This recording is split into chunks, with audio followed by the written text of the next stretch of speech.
Ecoleyes, derechos y obligaciones ambientales, con Juan Ignacio Moreno.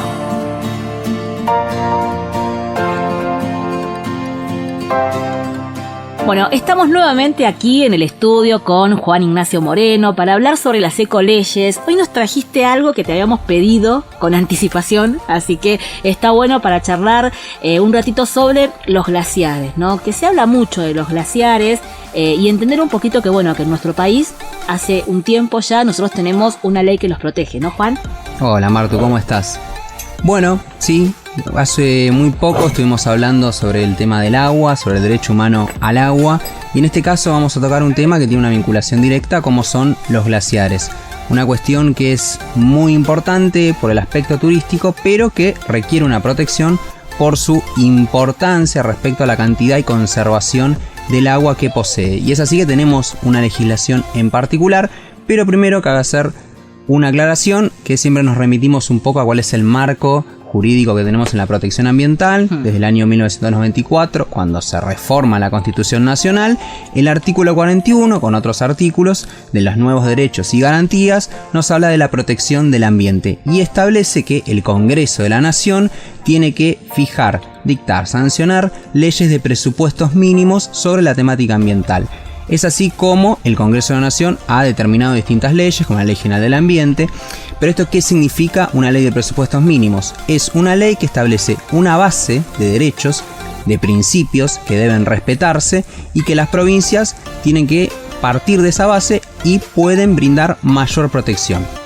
Es decir, tienen ese piso mínimo, pero pueden dar más garantías. ¿Esto por qué? Por un principio que es el de progresividad en el derecho ambiental, donde se tiene que estar cada vez más adelante en la protección y no ser regresivo. Y es así como tenemos una ley de presupuestos mínimos de glaciares, que es la número 26.639, que fue sancionada en el año 2010. Ahora, qué interesante esto que explicaste, justamente para que se entienda que cuando se habla de protección a determinados bienes naturales, justamente es una protección general que le da la Argentina, pero que después cada provincia, si justo coincide en esa provincia que haya alguno de esos bienes naturales, debe también sumarse y protegerlo un poco más, ¿no? Creo que es fundamental también entender eso, que es un patrimonio de todos también, pero que se le debe brindar un cuidado específico para aquellos habitantes que están muy cerca del lugar.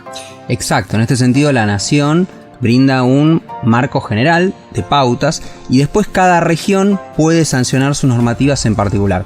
Ejemplos claros, ley de bosques, tenemos una ley de bosques a nivel nacional, la provincia de Buenos Aires tiene su propia ley de presupuestos mínimos, pero siempre tengamos en cuenta las condiciones y la diversidad que tenemos en nuestro país. Por ejemplo, sobre esta cuestión de glaciares, tenemos distintas provincias que poseen los mismos. Qué interesante eso, porque a veces también está esa idea de creer que, bueno, que los glaciares están nada más que en el sur de nuestro país, que tenemos la posibilidad de verlos en esta época del año a través de la televisión o a través de los viajes, pero no es así. Hay otros lugares que también tienen glaciares en la Argentina y que no son tan conocidos.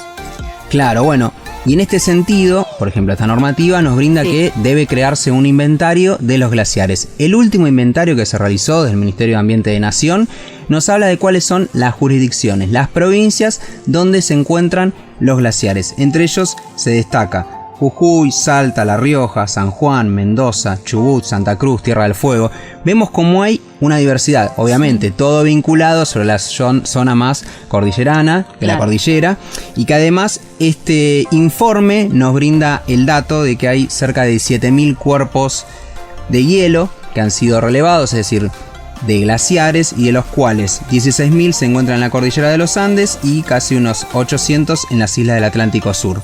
Es así como hay una superficie de unos 8.000 kilómetros en todo el país, lo que nos demuestra la extensión que tienen los glaciares. Y una cuestión que me parece interesante, y que esto también va como una analogía con el derecho ambiental, es esta mirada que tenemos a veces sobre las cuestiones ambientales, que solamente vemos lo que nos parece más visible. Claro. Y por ejemplo, un claro ejemplo y vinculado a los glaciares es cuando vemos nosotros un iceberg. Lo que vemos es la punta y vemos solamente ese problema, pero cuando empezamos a analizar un poco más las problemáticas ambientales, lo que vemos con los icebergs es que solamente se visualiza el 20%, el 80% o 70% se encuentra debajo del agua. Entonces, la problemática ambiental que tiene raíz donde vemos, bueno, hay una contaminación sobre el agua, bueno, hay otras vulneraciones que están debajo de ese iceberg, debajo del agua, que son problemáticas sociales, problemáticas que están afectando distintos derechos. Por eso es importante un poco hacer estas analogías y pensar en la importancia que tienen los glaciares como un valor ecosistémico, y que es importante que estos informes además nos brinden aquellos datos si hubo avances o retrocesos en la generación de los glaciares. Claro, porque se habla mucho de los glaciares y de esa fuente como inagotable de agua, ¿no? Uno siempre lo tiene relacionado desde esa mirada, y en realidad no solamente es eso, sino que es importante que justamente esos glaciares, una vez que hacen su ciclo, ¿no? Desde hielo, que vuelvan a formarse. Entonces, ese relevamiento que vos decías es interesante seguirlo de cerca para ver cuánto se ha elevado la temperatura en nuestra zona, justamente la temperatura del planeta, y que nos afecta de forma directa a la Argentina.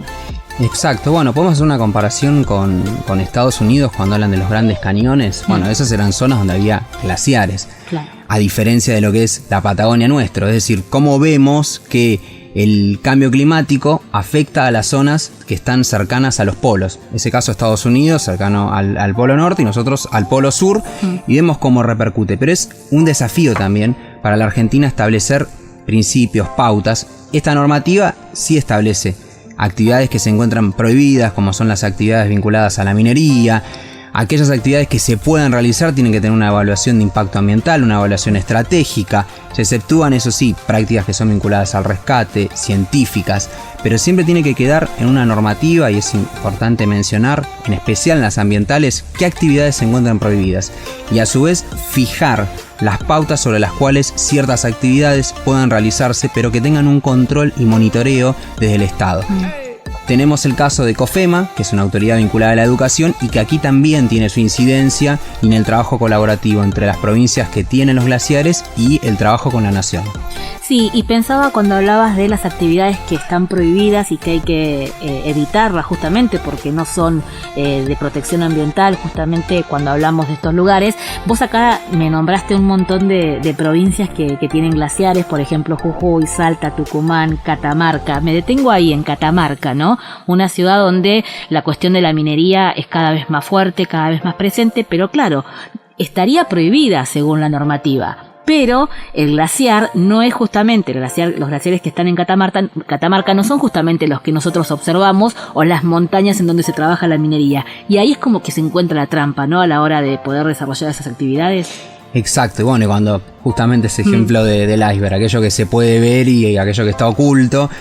Tenemos casos de glaciares más en la Patagonia, en Santa Cruz, claro, que como es el Uppsala, que se encuentra encimado entre las montañas y no es tan visible como el Perito Moreno. Bueno, justamente, hablabas de Catamarca, también hablamos de San Juan, otro lugar donde hay explotaciones mineras. Estamos hablando que no están sobre los glaciares. Entonces, al no estar hechas sobre el glaciar, se da por entendido que se pueden realizar igual esas actividades, ¿no? Un poco me parece esa la contradicción. Y esa delgada línea y esos puntos grises donde se busca a veces esos baches en la legislación como para desarrollar estas prácticas, las prácticas del litio también. También, claro. Una práctica que incide en el agua.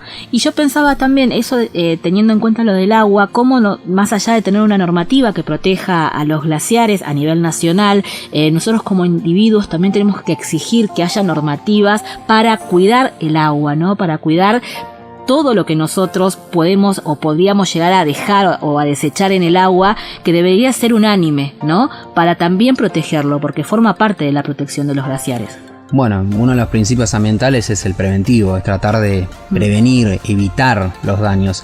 Me parece que las políticas ambientales tienen que prevenir, bueno, como es el lema que es mejor prevenir que curar. Tal cual, bueno, acá también hay que buscar eso.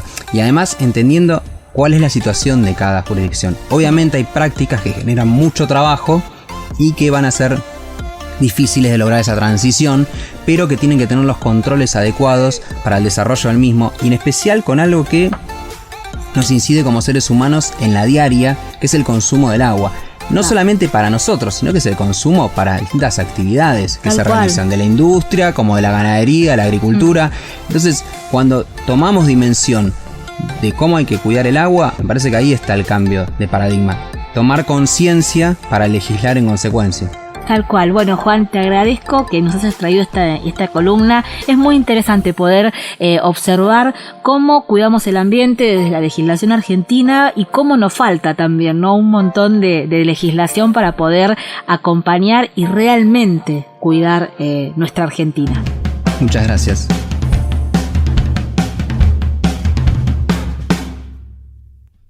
¿Hacia dónde vamos?